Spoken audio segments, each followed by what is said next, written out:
Welcome back to MovieBabble Presents Babble with Brennan. I'm your host, Brennan Dubé. We're here with Nick. How's it going, Nick? What's going on, Brennan? Not much, not much. It's going to be a great show today. I mean, we're getting into 2020 a couple weeks in, and I thought it would be great to do a most anticipated of the year kind of podcast, a little bit of a rundown.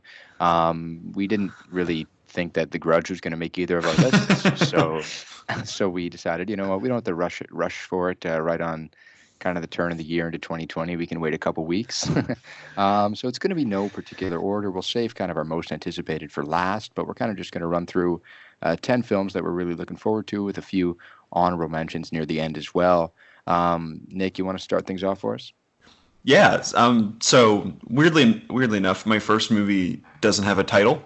Right now, it's billed as Untitled Lila Neugebauer Project. I think that's how you say her last name. But she is a longtime playwright. She's worked with Kenneth Lonergan a lot on the stage and whatnot. So a lot of pedigree there. This is a movie coming from A24, and I think it's a massively important movie for them because it's starring Jennifer Lawrence in kind of her return to the screen because she hasn't really filmed anything in a really long time.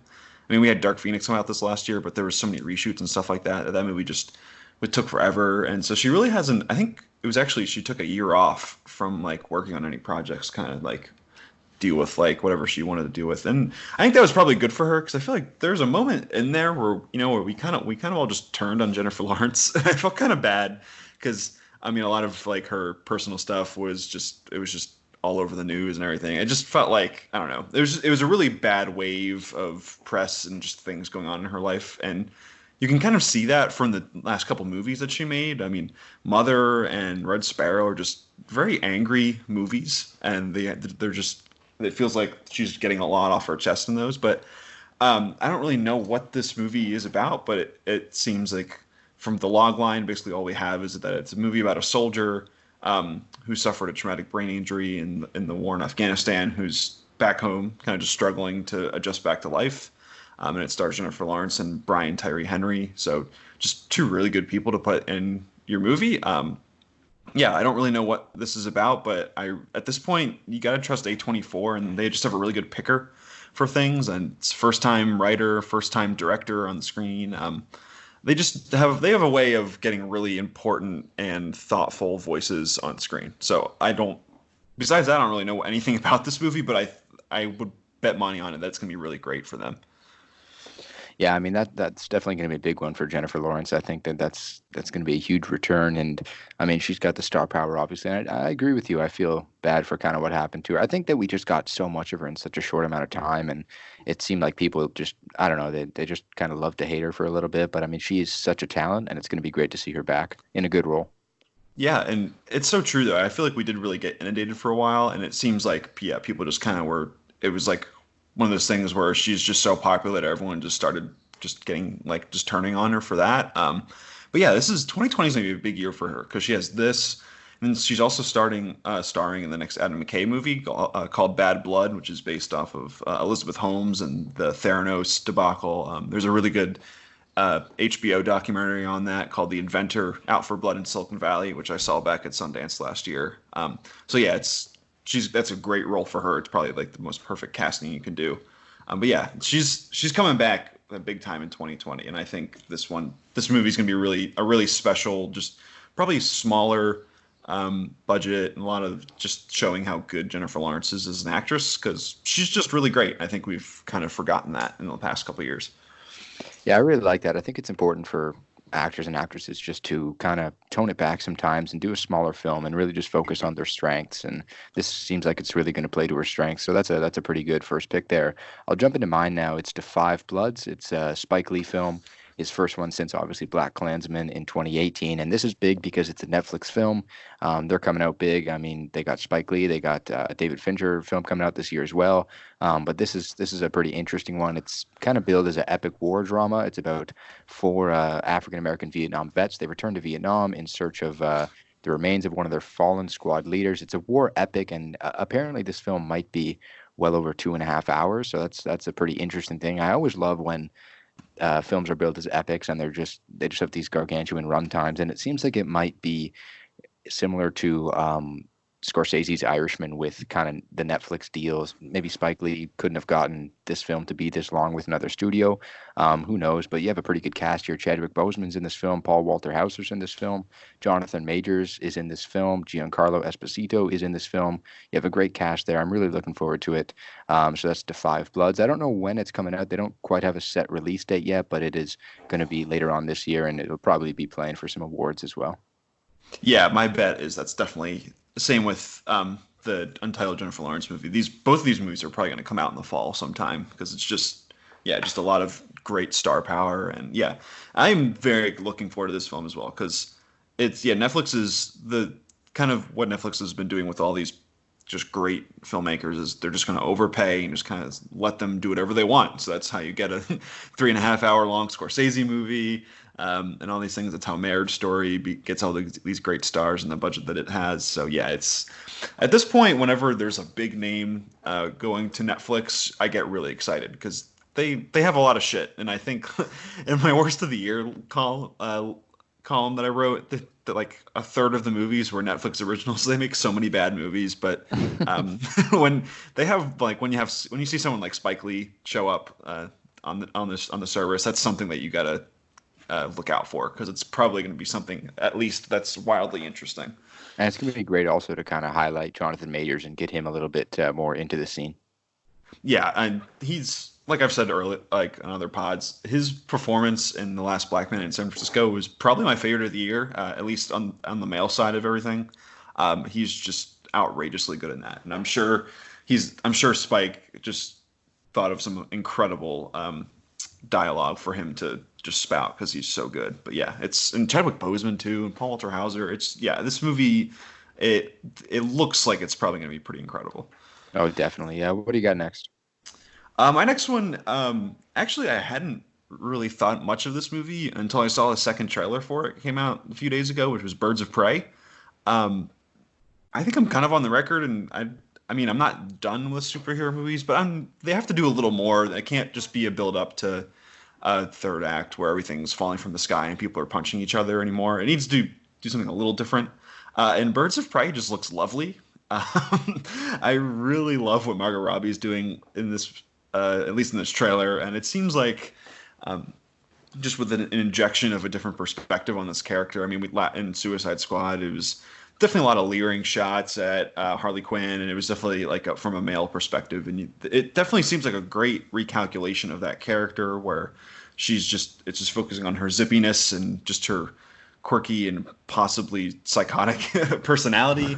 But yeah, this just looks like a really great piece of feminism where everything's sparkly and people get blown in the face and they turn into like fireworks. And if you notice like the first scene of the second trailer where Margot Robbie shoots the police officer behind the counter, I think she's shooting, it looks like it's bubble gum that's coming out of her gun. Yeah, it looks like it. Yeah. So like there's like some weird like unreliable narrator stuff with Margot Robbie where she's gonna, as Harley Quinn, kind of be explaining this movie and kind of adding her own like fun little touches to it, which I'm all here for. And it's just also just an incredible trailer to the Bjork song. This looks really fun. I don't really know quite what to expect from it, but it looks kind of crazy and all over the place. And I'm here for it. It looks really fun. I 100% agree with you. I mean, the trailers have been really good so far, and I think that it's definitely going to it looks zany like Suicide Squad, but I think in a different way. And I think that it definitely has the potential to be probably the best comic book film of the year, in a year that is overall pretty female centric in terms of comic book films. And I think that'll be a neat change of pace for moviegoers as well, with Wonder Woman 84, Black Widow. It'll be neat to see. But if you're talking about crazy, I'll talk about my next pick. It's the SpongeBob movie, Sponge on the Run. I'm saying this because you can't go wrong. I mean, you got Keanu Reeves is in there. I mean, Hans Zimmer is the composer for this film, and it's SpongeBob, man. This is going to be a fun film, a good time. I mean, I think this is probably one of the most guaranteed enjoyable films of the year. Yeah, it had me as soon as Keanu Reeves his face was in just like his glowing face was in whatever the tumbleweed or whatever. It's I grew up with SpongeBob, where I feel like we both did. We're kind of both that age where we never quite left, and all the memes have stayed with us. So anything SpongeBob related, like I'm in. I don't really care. It looks hilarious. That's kind of all you want from a SpongeBob thing. Man, isn't Keanu Reeves such like a SpongeBob thing to do? Like such a SpongeBob pickup. I mean, that's a pretty good add to the cast. I mean, this it's going to be a fun film, and it's neat too because it's more like a claymation, not like the animation in the television series. So it's not kind of neat to have this kind of change of pace with SpongeBob. Yeah, and it's not even like the first time we've had some of these crazy cameos. Because if you remember in the first one, it had David Hasselhoff was in there and had like Yep. an unbelievable cameo, which actually is probably one of my favorite movie cameos ever, if I'm being honest. So yeah, it's kind of more of the same, but from what you would expect from a SpongeBob movie, but done in the most creative and just ridiculous way. So yeah, it's gonna be great. I'm Oh really yeah, excited for it. you can't doubt it. It's going to be great. So yeah, my next one, is a movie that I saw the trailer for it, and I knew immediately that I was going to cry. And that's Soul, the Pixar movie. They have another one, Onward, coming out as well, but I think Soul is the more interesting out of the two for me. Just because, I mean, it's Pixar talking about, it's literally in the title, just about souls, and like this movie's going to center around reincarnation. A great cast of Jamie Foxx and Tina Fey, and Questlove is in there too, Felicia Rashad and Daveed Diggs. Basically, it's just about a jazz musician who he basically just falls down into like what are those? He falls down in a hole in the street, and basically he's dead. His soul separates from his body, and he's kind of in like this training center for souls who have to like basically just improve themselves before they're put back into a body, which that's just like crazy stuff. And the fact that Pixar can have these crazy conversations about life and meaning and thoughts is just, it just astounds me. And they make $1 billion and they keep churning them out is just really cool to me. This kind of seems in the same line as Inside Out, which is my favorite Pixar movie. I still think about Bing Bong disappearing, and I tear up. It's just like all of my childhood memories just disintegrating. So I imagine that Soul will continue that, and I'm gonna ugly cry for however long this movie is. So I'm preparing for that fate coming this summer. Honestly, I think that Pete Docter as well. He's obviously the writer director on this film, and in my opinion, he hasn't missed a mark in his career. I think he's been absolutely phenomenal. I mean, he did Inside Out, he did Up, I believe he did the first Monsters Inc., if I'm not mistaken, and he also helped write the screenplay for the first Toy Story, which he was Academy nominated for. I mean, this is the best guy at Pixar right now, and I think he's the new kind of head of Pixar. And he's the perfect guy to be in that position. He's just a phenomenal filmmaker, and I'm so excited for this. I agree with you. It's gonna be good. Yeah, he's been involved in just about like all of their incredible stuff in one way or another. Or it's Toy Story, Wall-E, Incredibles. Like, yeah, he's when you see him involved in something at Pixar, you know it's probably going to be really great. So it's just like the beginning of the movie. It seems like it's really capturing a little just piece of culture with Jamie Foxx in the city, just as a jazz musician.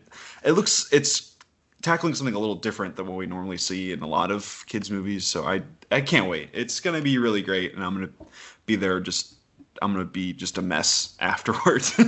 So All right, it's I gonna be need to. fun. Yeah, it's gonna be brutal, but I can't wait for it. I'm all here for it. He's great. I'll kind of keep in the same vein. My next one is Onward. That's the other Pixar film. It comes out in March. This one looks pretty interesting. I think that obviously out of the two, I think Soul seems like it's gonna be set up to hit you a little bit harder, but I'm kind of anticipating that Onward's gonna probably have some moments in there that will take some people by surprise and really just kind of be a sweet film. And I mean, you got Tom Holland and Chris Pratt in there voicing the two leads. Octavia Spencer's in this film as well.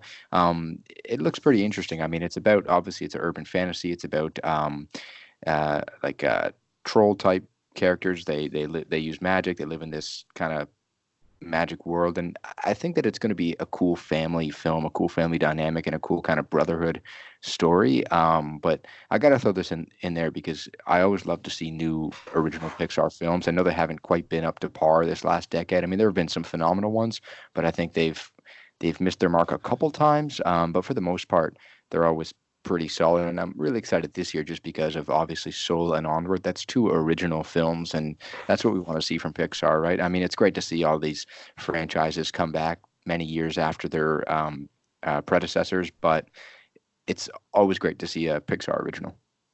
Yeah, and I can't remember when it happened, but there was some conference where they were discussing their outlook in the years to come, and it seemed like after they had come out with Incredibles 2 and Toy Story 4, they were going to start pivoting towards more original stuff, which I'm all for. I mean, some of them don't work. I don't really love Brave.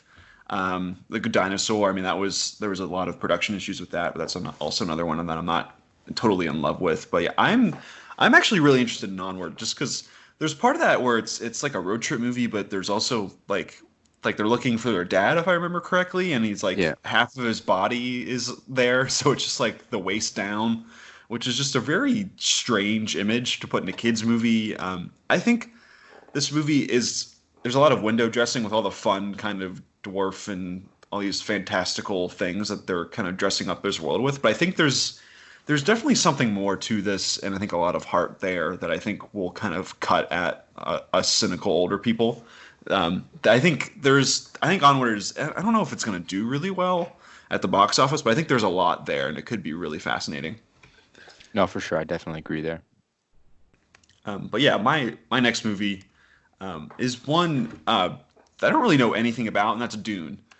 So I know a lot of people have read the books and saw the David Lynch movie, and I've done neither. I don't really know anything about Dune. I just know that there's the big thing in this universe is spice, which kind of just extends human life and does all these crazy things for people. And there's like big giant sandworms out there that are just really cool Leviathan-like monsters. But the reason that I'm just really fascinated in this movie is because it's directed by Denis Villeneuve, who's just probably the best science fiction person just out there. Maybe Alex Garland has something to say about that as well. But yeah, it's Blade Runner 2049, Arrival, just all these incredible things, and even back to stuff like Prisoners and Sicario and Incendies. Like Denis Villeneuve is just top notch, and he's in my book he's never made anything that's less than really really great. But yeah, you have this incredible cast with people like Chalamet and Rebecca Ferguson, Oscar Isaac, Josh Brolin, Stellan Skarsgård, Dave Bautista, Zendaya. Jason Momoa is in there too, Javier Bardem, and even Charlotte Rampling. Like this cast is just absurd. And it seems like, from what I've gathered from doing research and whatnot, this is part one of two because I think the book is two parts as well. So I'm hoping that this movie is really great, but I also hope that it does really well at the box office so we can get that part two. Just because Blade Runner 2049 just wasn't great. I mean, it was well received, but it didn't perform very well at the box office, which was kind of a bummer. But yeah, I'm really hoping for the best for Dune on all fronts because I think Denis Villeneuve is probably the perfect guy to direct this material. Yeah, Denny is he's doing Canada proud. He's doing us proud up here. What a talent. I mean, he's so good. He's so good. Yeah, like I said, I've loved all of his movies. I think even Enemy is probably it might be one of might be my favorite of his. It's just a very strange movie. I think it's on Netflix right now, so people can check that out. But there's something off about all of his movies, and he finds really interesting ways to add a bit of humanity. I think one of his big kind of a lot of his detractors have said that he's a little bit of a cold director, and I don't know if I agree with that. Arrival is probably like one of the most heartfelt, like emotional things I saw this past decade. So he's definitely capable of that, and I mean, he's this great cast. I think this movie, from what I understand, if the source material is that great, then he's probably going to get the best stuff out of it. So I can't wait. And he's been working on this movie for a really long time, so I can imagine that he's bringing his A game on this one. No, definitely, and I'm really looking forward to that one as well. It's going to be great. The next one on the list here, it's another kind of big blockbuster, No Time to Die. Obviously, it's the last Daniel Craig Bond film, the 25th installment in the James Bond franchise. Cary Fukunaga is directing this film, but what kind of intrigues me is obviously you got a great cast for a big blockbuster like this. I mean, Rami Malek's in the villain role. I think that's a great villain. I think he's going to make for a great villain. Naomi Harris is in this film. Anna de Armas, kind of coming off some Knives Out fame, is in this film. Christoph Waltz. returns again. Jeffrey Wright's in this movie. You got a pretty solid cast all around here. It's pretty entertaining. I think it's going to be great. Spectre obviously was a little bit of a miss in my book, but I love Skyfall. But it's great to get a new director on board to kind of change the image of this franchise a little bit. I know Daniel Craig seems like he's kind of sick and tired of it, but I hope that he I hope that he gives us one last kick. And Phoebe Waller-Bridge, who created Fleabag, she's one of the writers for this film, and I think that is quite intriguing. I mean, if you turn on any award show this past 12 months, her name's all over them. So I think that was a great pickup for this film. Yeah, no doubt. I think Cary Fukunaga, I think, is a really interesting director. I loved the first season of True Detective, which you basically just saw all the way through. I think it's fantastic. There's one bit of news that kind of concerned me about this movie, where they said he was like late to set because he was playing video games or something like that. I don't really know how true that is, but that just made me a little nervous. I think didn't Daniel Craig, I think he also broke his ankle at one point during shooting of this movie, but. Anyway, yeah, I think this is really fascinating. I think it has a chance to be really, really fun. Nice, just kind of like a curtain call or a nice like salutation to Daniel Craig as Bond as he kind of closes out here. I hope his paycheck was really nice because that's probably what he was hoping for when he was doing all this arguing and kind of complaining about the Bond role. But yeah, this movie looks really fun. I'm a little nervous that it's going to be like 5 movies in one because it seems like there's just so much going on. You have whatever Malik is doing, and then you have Léa Seydoux, and then you have the woman 00 coming in. I forget her name, but I know she's from Captain Marvel, also in the picture as well. It seems like there's a lot of pieces that this movie's trying to like fit together. But like I said, I do trust Cary Fukunaga, and I think having that Fleabag influence as well is really important for this kind of movie. So we'll see. I'm really interested. What's your favorite Craig Bond film? I think it's ooh. I was gonna say Skyfall there for a second, but I really love Casino Royale. I mean, I think it's definitely between those two, right? Because I still don't understand what happened in Quantum of Solace. Yeah. And then somehow they made the Illuminati boring in Spectre, which is kind of a bummer. But I think those two are also just some of my favorite Bond movies ever. I think it really just depends on which one I watched recently. So I guess right now I watched Skyfall the other day, so I'd probably say Skyfall. Yeah, I just love just the overall kind of image of Skyfall and just the aesthetic of that film and just how grand it feels. It definitely took a lot of inspiration from Nolan's Dark Knight films. But yeah, Casino Royale, I mean, you can't go wrong there. That's a fantastic one. Yeah, No Time to Die looks like it'll be a lot of fun. It looks from the trailer, it looks like Daniel Craig is really trying, which is kind of like he kind of felt like he was on autopilot in Spectre a little bit. So hopefully he's there, and I love him as an actor, and he was amazing in Knives Out. So if he's if he's dialed in, then I'm sure it'll be watchable in some way. For sure. But yeah, I think we'll go on to my next one, which is one of my more anticipated of the year. It's The Last Duel. So this is a really interesting movie. So it's Ridley Scott directing it, and this is on the script for this one is Affleck and Damon. So this is the first time that they've written a script together since Good Will Hunting, which is really cool. And they also brought in Nicole Holofcener, who wrote Can You Ever Forgive Me and a bunch of other really good stuff. She's probably one of the better women screenwriters right now. I think her work is tremendous. But it makes sense that they brought her on because the story is about basically just back in medieval-ish times, 1400s, something like that. 2 friends, supposedly Damon and Affleck are playing these 2 friends. One goes off to war, comes back and accuses the other one of raping the other one's wife. No one believes the wife at all. So the soldier goes to the King of France, basically to undo a decision made by the Count, which said like, oh yeah, they were like one of the guys did nothing wrong. And so the King of France is like, all right, well, we're going to settle this by having a duel between these two. So yeah, it's a lot of going back and forth between these 2 people and who do we believe. And I think that's just a really poignant way to kind of discuss this kind of material. And I think it's really smart that I forget what podcast Damon was talking on, but he mentioned how they brought on Nicole Holofcener to kind of flesh out and the women part of this also. It wasn't just like three men, him like Damon Affleck and Ridley Scott kind of discussing this topic. So I think it's very admirable on their parts to do that. But yeah, it's Matt Damon and Affleck starring and writing in a movie. Like you really can't get much more than that. Yeah, no, that's one I'm looking forward to as well. That would have been on my list. That's a really intriguing piece there. The next one I have is The Woman in the Window, based off the novel of the same name that came out pretty recently. It's starring Amy Adams. That's pretty much the reason I have this on here. I mean, she's phenomenal.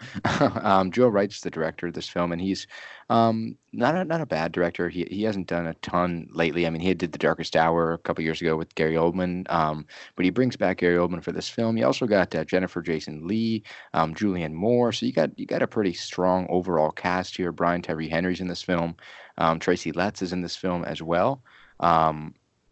But that's a film I'm really looking forward to. And I wanted to avoid the trailer, but I was in the theater and it played, so I was like, yeah, whatever, let's just watch it. And because I know the basic premise. I mean, it's a woman. She has kind of a fear of kind of going outside, being in public places. So she just stays in her house. It's kind of built as a psychological thriller.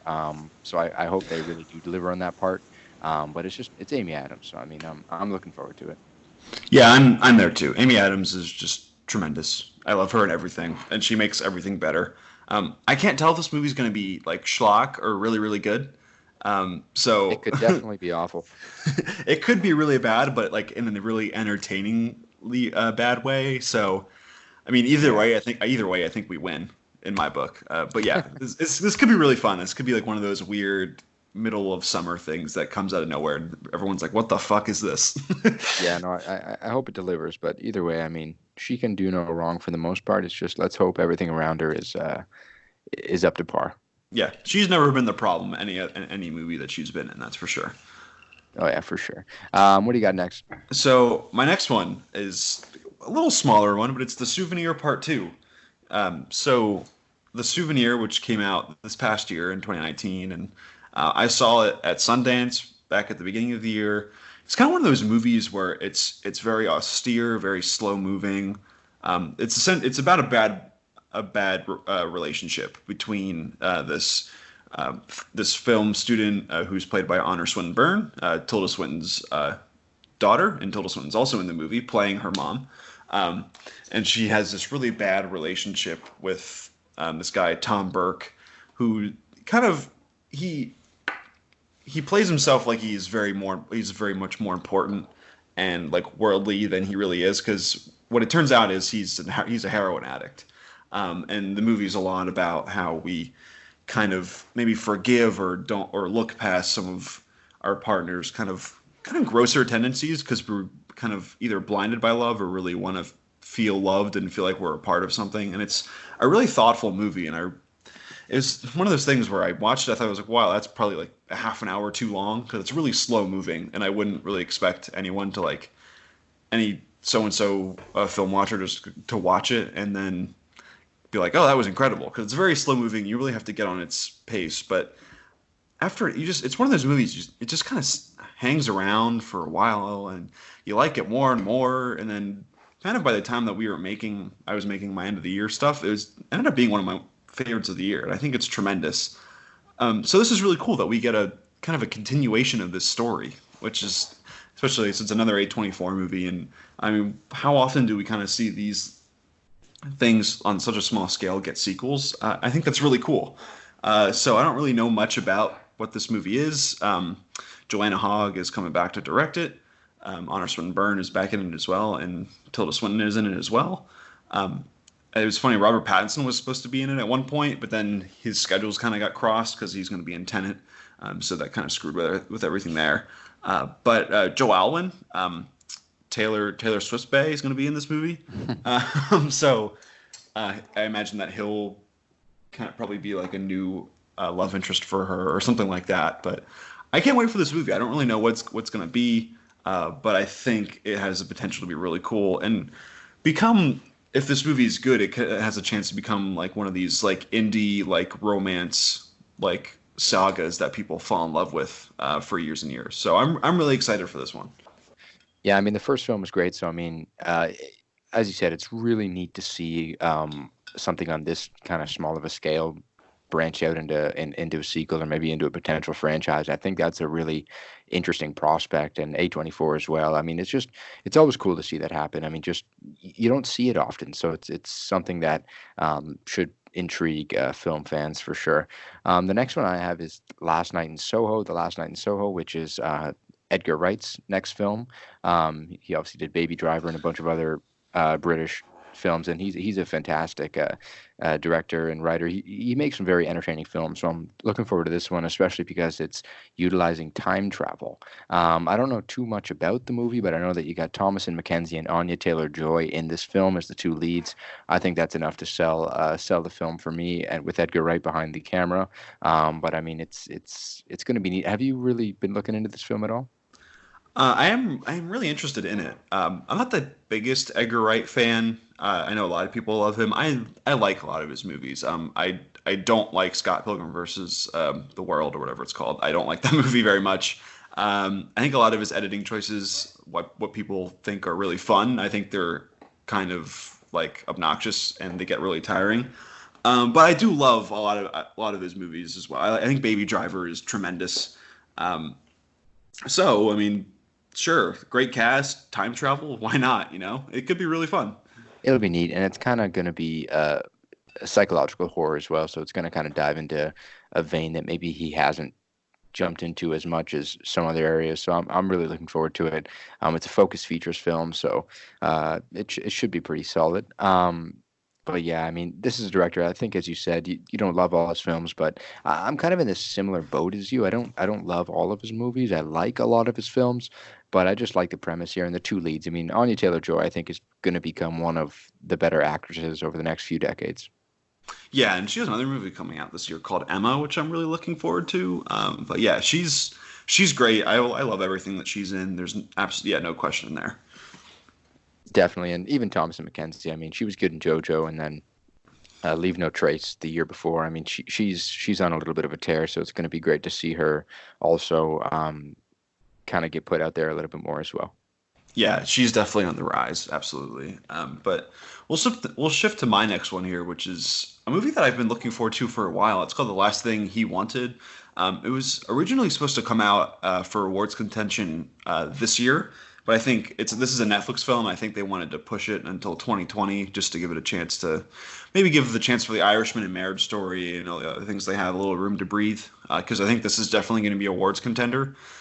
So this is directed by and written by Dee Reese, who did Mudbound for Netflix a couple years ago, and it's based off the Joan Didion novel of the same name, and stars Anne Hathaway, Willem Dafoe, Ben Affleck is in it, Tommy Jones, Rosie Perez too. Just a really solid cast, and it's about a journalist played by Anne Hathaway who kind of gets caught in it's just a web of either lies and deceit. It sounds like a really juicy kind of story, and I think people seem to really love that novel. It's a Didion novel, so probably. But it's also premiering at Sundance, which I'm headed to in a couple weeks, so I really hope I get a chance to see it there. Fingers crossed. But yeah, I don't really know much about this movie, but you kind of just see everything involved in the pedigree, and it just gets you immediately excited.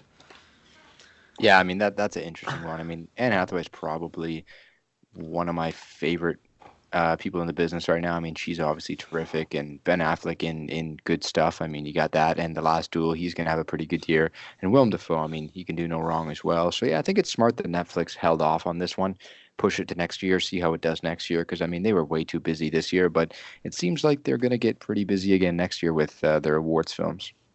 Yeah, it seems like they're probably going to be even busier. We'll get to a couple more Netflix movies in a little bit, but I don't really. It seems like they have even like they had like what 3 or 4 films they were trying to push for Oscars, and it seems like even like north of that this year. So I don't know. It might be another thing where one of them gets kind of boxed out because there's just so much competition. Who knows? Yeah, it'll be crazy to see how all that plays out. But the next one on my list is kind of more of a pure kind of thriller horror film. It's called Antebellum. Have you seen the trailer? I have not actually. I heard people were like, "This looks really weird," and it's kind of like in the vein of like Get Out, and they're trying to go after that. And I saw it was Exactly. Janelle Monáe, and I was like, "Cool. I don't need to see anything.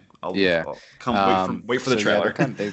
they're kind of pushing heavily that it's from the producers of Get Out and Us, and it kind of has a similar release date to those two films as well, like early on in the year. It's coming out in April, so it's a little bit later than when Us and Get Out came out, but they are really pushing that it's kind of in that vein, and it's about an author played by obviously Janelle Monáe, and she's a terrific actress as well. I think she's great, but it's about this author who finds herself kind of trapped in this nightmare where she's kind of back in the slavery days, back in the deep south in the United States, and I think it's going to tackle some very heavy material, and it's going to be weird, obviously, but I think that when people kind of understand what the film's overall about, because the trailer it kind of displays it, but you don't really understand until you would read a plot description. But she's kind of just trying to find a way to break out of this nightmare, and I think it's going to not only tackle some heavy things, but also just be a really great thrill ride as well.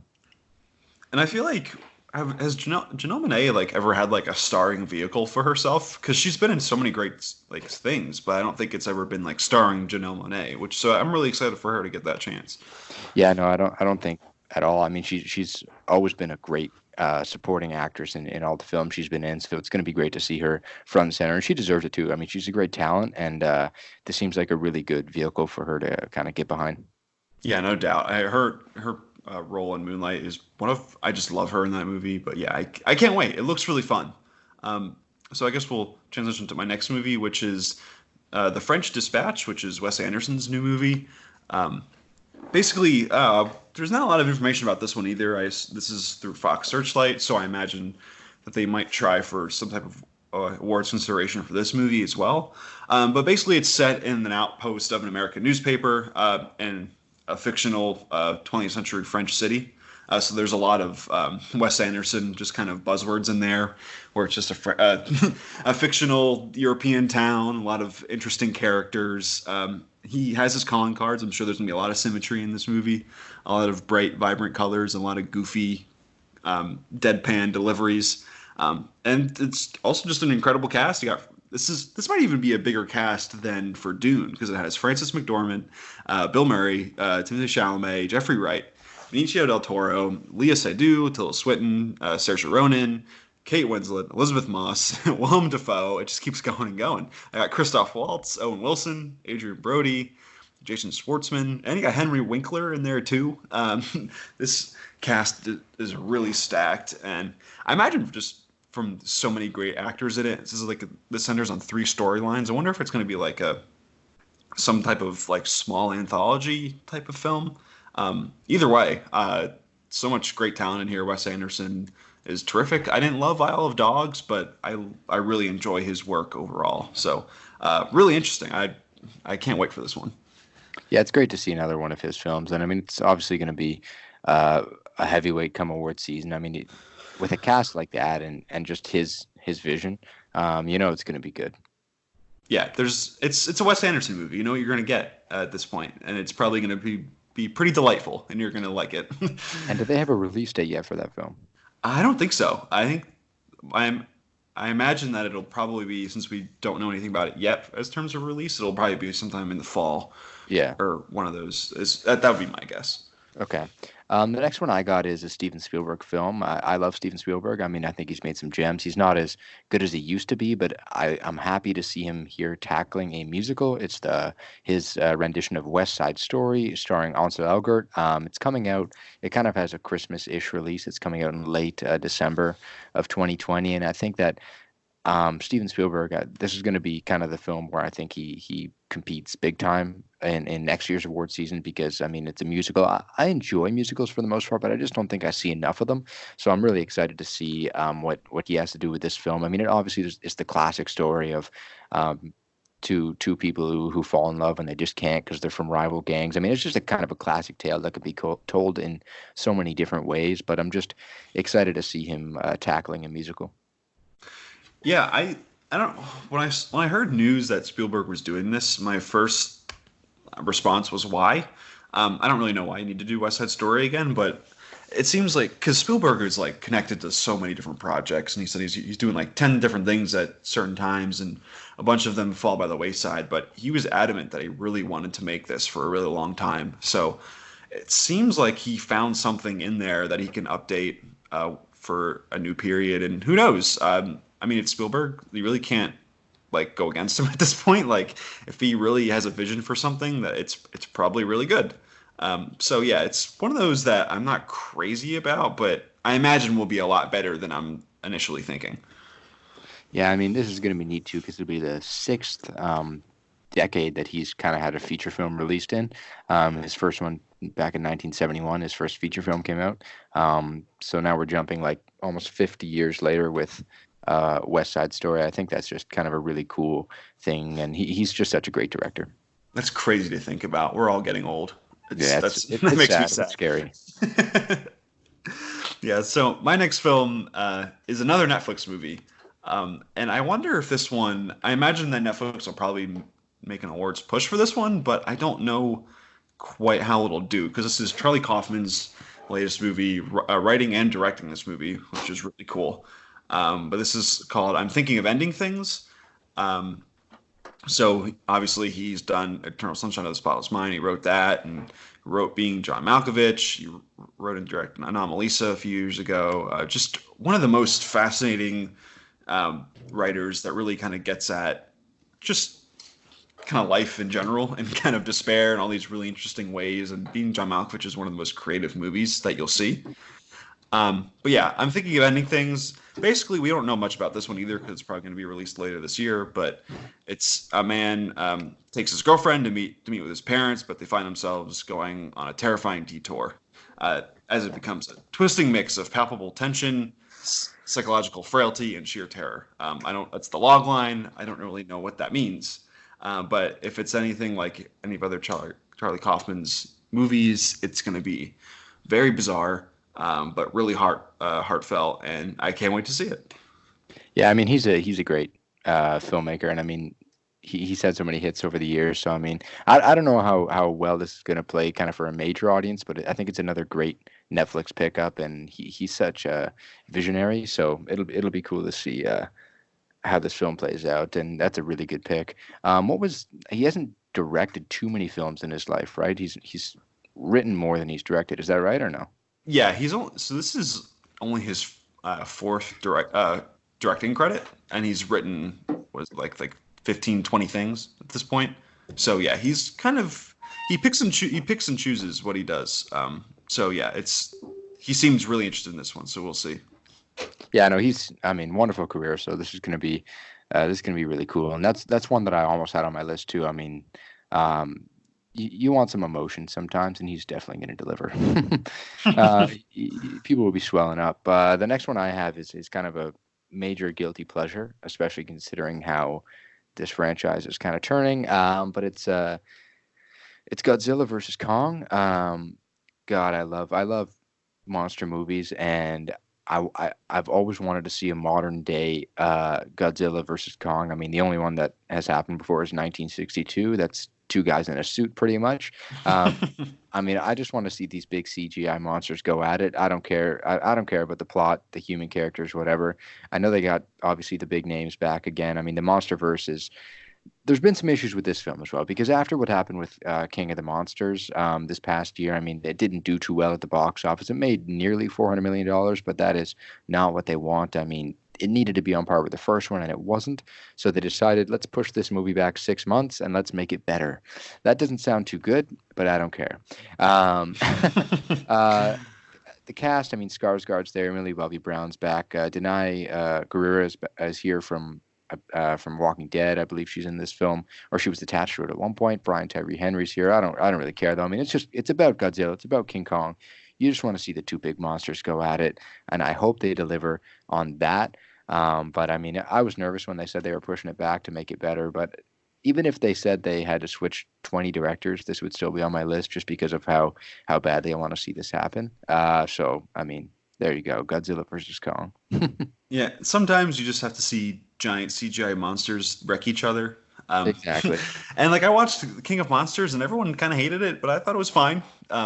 I don't really know. I mean, yeah, like all the human people are totally useless. But I go to those movies to see monsters kill each other, and it served that purpose. You know, it wasn't great. Definitely not a good movie. I wouldn't say that, but it serves its purpose. So hopefully this movie it's stitched together nicely, and we see something fun because I think there is a lot of good things to come out of a modern day Godzilla and Kong movie. So you never know. King of the Monsters too. I mean, it's kind of weird because yeah, it got panned by critics and most audiences weren't didn't love it that much, but a lot of very loyal fans to the old kaiju Godzilla films absolutely adore it. And I see it online, and I mean, online you never know if that's a big sect of the actual public, but there's a pretty good following with King of the Monsters just based off people who are so loyal to the old kaiju films, which is kind of a weird kind of scenario because I was a fan of some of those older films, but I didn't find myself gushing over King of the Monsters. I enjoyed it for what it was, but I need a good screenplay as well. I need a good story, and it just didn't deliver. But I hope this film is just it's just off the chains. I hope that you eliminate the stupidness with the humans and just kind of let us enjoy something, you know? Yeah, it would be great if it was just a silent movie with just monsters the whole time. That'd probably be. I feel like that's what we've all been kind of secretly hoping for this entire time. So I don't know. I don't know if Yeah, the studio. I don't know if the like studio would allow it to happen, but you never know. put it at around like 80 minutes, 85 minutes. I think that's the perfect length for something like Perfect. that. That's Maybe all be you able to need. cut the budgets a bit. I mean, That's all that'd be I'm wonderful. asking. That'd be great. We I say can green light. I'd say green light that. Let's do it right now. we can get it in one take too. A one take Yeah, film. that's perfect. We'll bring on Inaritu for that, and he'll help us out. So we're here. We're going to our number ones, right? Are we gonna do some honorable mentions? Yep, number one's coming up. But yeah, we'll throw in some honorable mentions. You want to start there? Yeah, just I'll run through them pretty quickly. One is another A24 movie. I think I just went through their calendar of releases.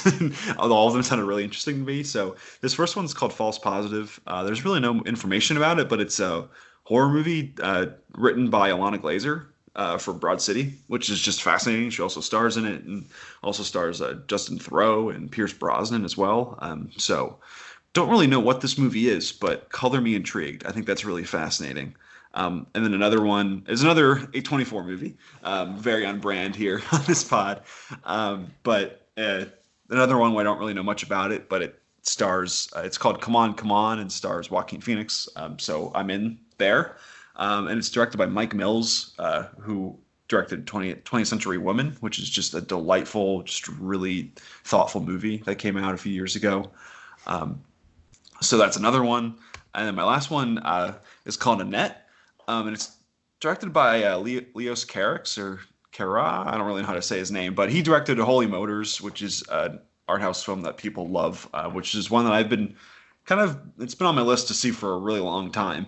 But this is going to be a Prime movie, and it's going to star Marion Cotillard and Adam Driver. And it's a movie entirely in songs.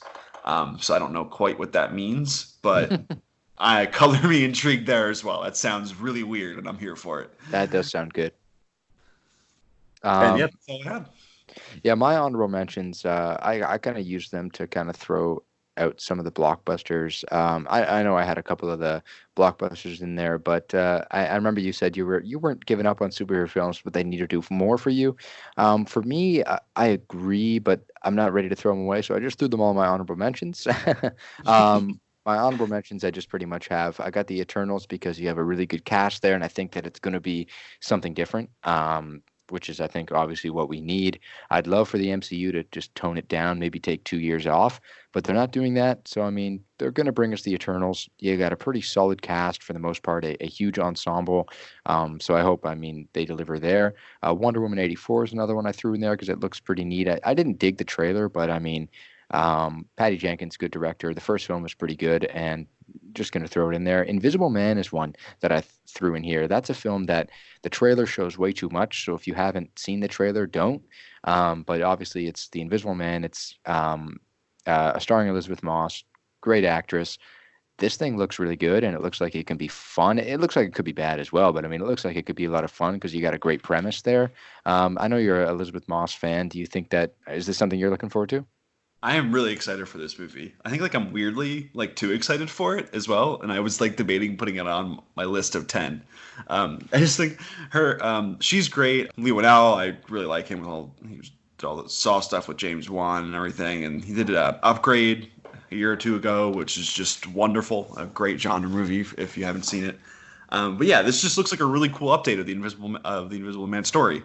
And it's smart of Universal to finally take all of their fun monster properties and get rid of the stupid Mummy and just kind of get down to like a $5-10 million budget and do some really fun thrillers with good actors. And this just seems really smart, and I'm really excited for it.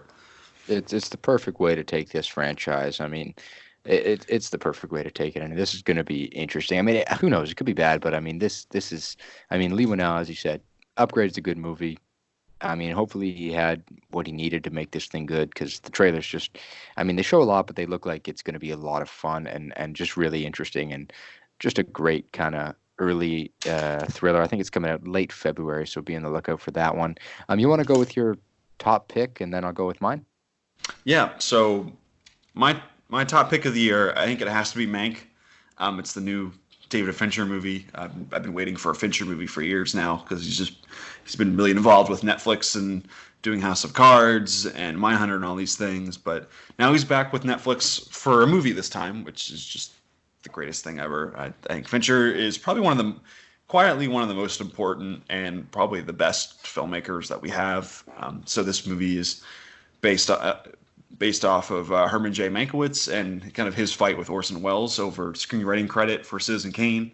And it's written by Jack Fincher, David Fincher's dad, and his dad died. I think it was back in 2002. So this has kind of been something that Fincher's been wanting to make for a while. So it's another Netflix trend where they get your passion projects made. But yeah, it's just a classic story about one of our most important movies ever made. I don't really know much of the backstory on this, and I don't really want to before I see this movie because I think there's something. If there's a battle here between Orson Welles and Mankiewicz, I think there's definitely really something meaty that Fincher will get at that'll probably be a little nihilistic and really fascinating. But yeah, we have Tom Burke as Orson Welles. He was the bad boyfriend in The Souvenir that I mentioned before, and that's probably like that's as perfect as you can get for Orson Welles casting. I think Gary Oldman's in this movie as well. Like it's a David Fincher movie. Like what more can you ask for? It sounds incredible. Yeah, and if someone said to me, who's the best, or sorry, if I asked someone who's the best director of this kind of era, this last 20 years, and they said Fincher, I mean, I wouldn't disagree. Like I'd see their points, I'd understand why, and I could definitely agree with them on many fronts because the talk this year, I mean, you have so many great legends making movies this year, Tarantino, Scorsese, but when that happens, you kind of forget about what else is out there, and it'll be great to see Fincher back next year because he is one of the best in the business. I mean, he's just wonderful. Pretty much all of his filmography. I mean, he's a few kind of misses early in his career, but nothing has been flat out terrible in my opinion. This guy's just phenomenal. So many classics. Yeah, I mean, it's kind of a bummer because he hasn't made a movie in quite some time, so we don't think of him quite as he's not in necessarily the public consciousness as much as a Tarantino or Scorsese. But yeah, his last movie was 6 years ago with Gone Girl, and he's been with Netflix ever since. So the fact that he's making this and he found something really interested in this because with Netflix he probably just could have kept making TV until the day he died because Netflix was just throwing money at him and he kept making really great stuff and shepherding a lot of projects for them. But the fact that he saw something really interesting here is just fantastic. So just keep throwing him money, let him do whatever he wants. It seems like Netflix is the perfect fit for him because his kind of movie, like the kind of mid to higher budgeted adult drama, is definitely fallen out of favor in the past decade. So yeah, this going to Netflix is just probably the smartest move for him to kind of do whatever he wants on the scale that he wants. So I really can't wait. Everything about this sounds incredible, and it sounds like it's a little personal to him as well, with his dad writing it. So we might get a little different side of Fincher this time. Who knows? Maybe he gets a little sentimental. Yeah, I think that's definitely what he's aiming at. I mean, it's great to see that happen. I mean, directors get a little bit older. They do films that maybe are a little bit more personal, and I think that's maybe what we'll be seeing with this film. And I think by the time his career is said and done, he'll go down as one of the all-time great directors. Segueing kind of into my top pick, because Mank's a great one. My top pick is also from one of this kind of generation of filmmakers, is top directors. Christopher Nolan's Tenet. Highly anticipated Tenet is coming out this summer. I'm so excited for that film. Did you see the prologue? I did not. I didn't get a chance to. Okay. Well, it played before the IMAX showing of Star Wars, and Hmm. I checked it out. Great prologue, really interesting. John David Washington is starring in this film. He's the lead, and that's great. I mean, I think he's going to be an absolute superstar. Um, Kind of jumping off of Black Klansman a couple years ago, you got him in this major blockbuster. I mean, that's exciting. Robert Pattinson's in this film. Obviously, Michael Caine has returned. He's just kind of a staple with Nolan films. Amish Patel from Yesterday is in this film. That's kind of a neat guy to throw in there. Aaron Taylor Johnson's in this movie, and Elizabeth Debicki is also in this movie. I absolutely loved her in Widows, so I mean, seeing her in a Nolan film is great. I mean, you don't know too much about this movie when you watch the trailer. You know that there's some sort of time travel element involved. It's big scale, big scope. It's pretty much what you've come to know with Christopher Nolan. And I think the budget was released the other day, $205 million. That's his like second highest budgeted film behind The Dark Knight Rises. So I mean, I'm hyped for this movie. So does the prologue kind of like explain anything about this movie? Because I watched this and I was like, yeah, there's some weird time stuff going on. There's loops happening, and within real life, maybe the afterlife is in here somewhere. Does that prologue explain anything or no?